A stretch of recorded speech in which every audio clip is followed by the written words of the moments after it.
yang ingin mempresentasikan tugas dari kelompok 13. Sebelumnya, perkenalkan nama saya sebagai Ketua Kelompok Muhammad Ridwan Ardiansyah dengan NIM 342. Perkenalkan, nama saya Rika Berdanfa dengan di belakang 424. Nama saya Deswi dengan lahir 076. Perkenalkan, saya Ahmad Isti Maulana dengan NIM akhir 198. Oke, berikut ini akan kami jelaskan desain. Oke, bisa kalian lihat di sini desain dari kelompok 13 dengan judul desainnya unik tapi buruk. Stop kontak di wastafel. Nah, bagaimana nih konsepnya? Ada stop kontak tapi di area wastafel. Kan sangat tidak fungsional ya. Maksudnya menyalahgunakan, apalagi ini menyalahgunakan dari keselamatan penggunanya itu sendiri. Nah, berikut ada pemaparannya dari teman saya yang akan memaparin. Terima kasih. Nah, sebelum kita membahas isinya ini, kalian mungkin bingung ya, desainnya ini maksudnya gimana ya? Ada wastafel, di dalamnya ada stop kontak. Nah, biasanya kan wastafel kan buat cuci tangan, cuci muka, itu kan menghasilkan air ya. Lah, air sendiri kan itu berbanding terbalik dengan stop kontak yang mengalirkan listrik.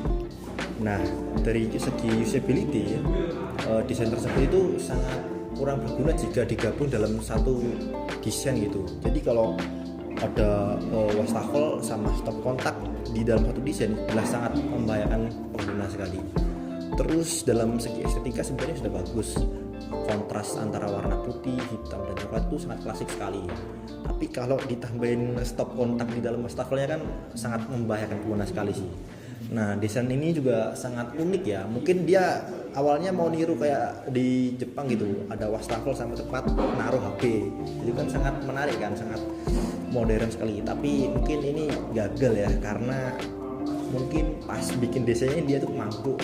Masa wastafel dalamnya stop kontak kan, wah itu sepertinya sangat membahayakan penggunanya sekali ya.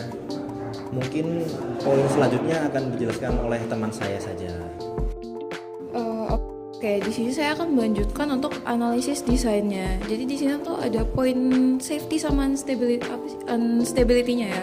Untuk poin safety-nya sendiri tuh dia sebenarnya nggak safety, soalnya bayangkan aja wastafel yang di dalamnya tuh ada gimana ya? Ada colokan listrik.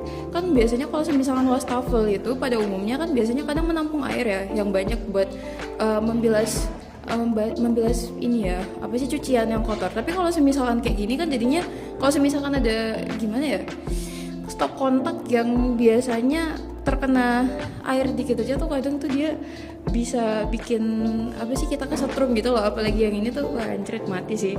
Oke, berarti untuk poin safety-nya dia nggak safety sama sekali ya, soalnya memang dia stop kontaknya di dalam wastafelnya, sehingga untuk instability ya udah dia rawan cipratan air dan memang sangat berbahaya sekali ya.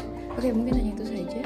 Baik, mungkin di sini mengenai solusi ya. Sebenarnya gini sih, kalau dari segi solusi itu sendiri yang sudah dijelaskan sama teman-teman saya yang lainnya tadi, bahwa di desain ini itu memang ada yang namanya desain interior yang unik. Nah, tapi ini unik tapi ngawur.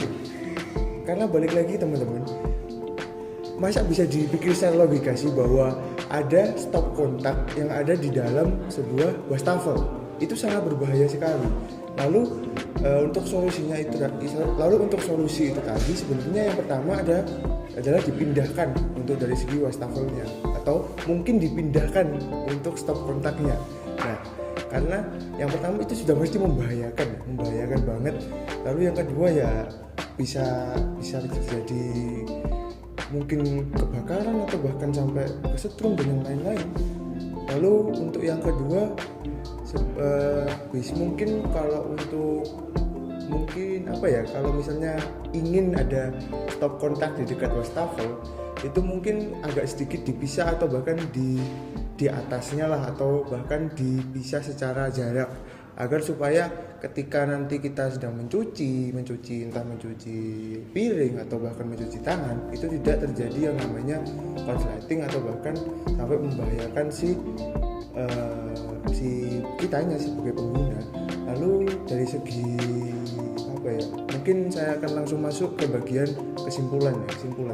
Nah, seperti yang teman-teman saya jelaskan tadi ya, sedikit tentang kesimpulan. Sebenarnya desain ini itu unik, memang unik, saya harus akui, dari segi kontras, dari segi warna warna tembok, terus dari segi wastafelnya itu sangat bagus sekali, memang unik. Tapi ngawurnya ya itu tadi, ngawurnya ya ada stop kontak di dalam wastafel, itu yang pertama. Yang kedua, mungkin desainernya ini berpikirnya tidak logis karena masa ada sih orang yang mau cuci piring sambil main HP gitu kan, nggak mungkin kan. Atau ada orang yang sambil cuci piring sambil main Mobile Legends kan, nggak mungkin. Nah, mungkin itu aja sih kesimpulan dari aku. Yang utama dan yang pasti, ini membahayakan teman-teman. Oke, terima kasih. Oke, selanjutnya kita akan menjelaskan bagaimana desain dan PPT kelompok 13 ini masuk ke kriteria dari good design dan bad design. Sebelumnya akan dijelaskan dulu cara good design oleh teman saya.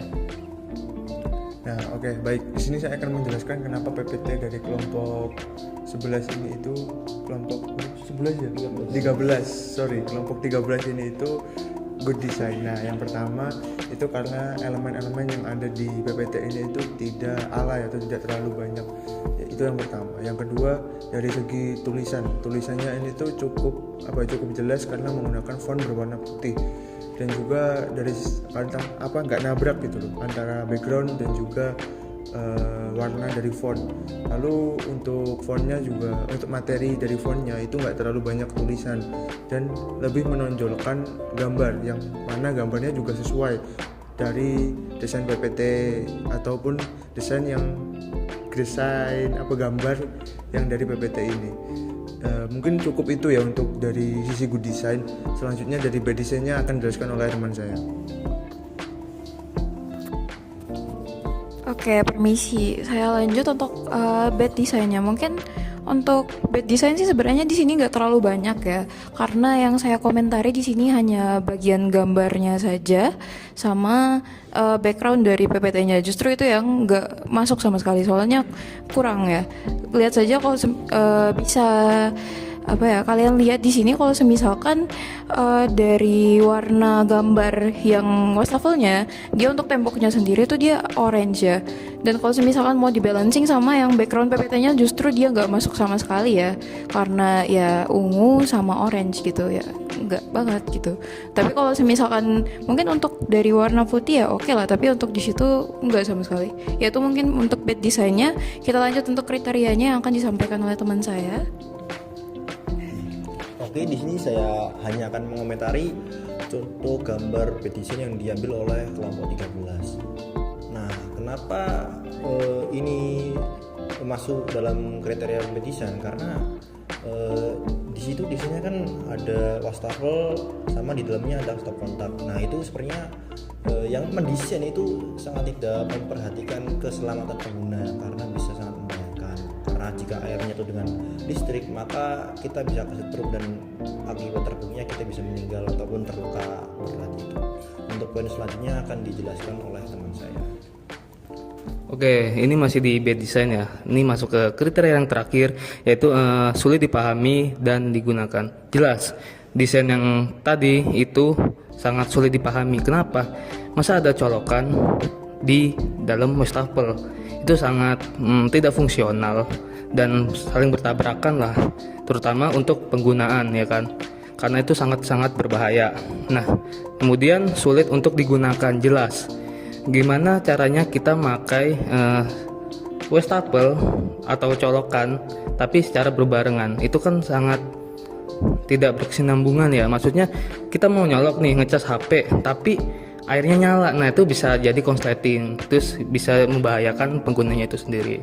Oke, mungkin itu aja ya dari kita. Cukup dari kelompok 11. Itu aja presentasi dari kami. Presentasi untuk menilai desain dari kelompok 13. Kurang dari kami, akhir kata, wassalamualaikum warahmatullahi wabarakatuh.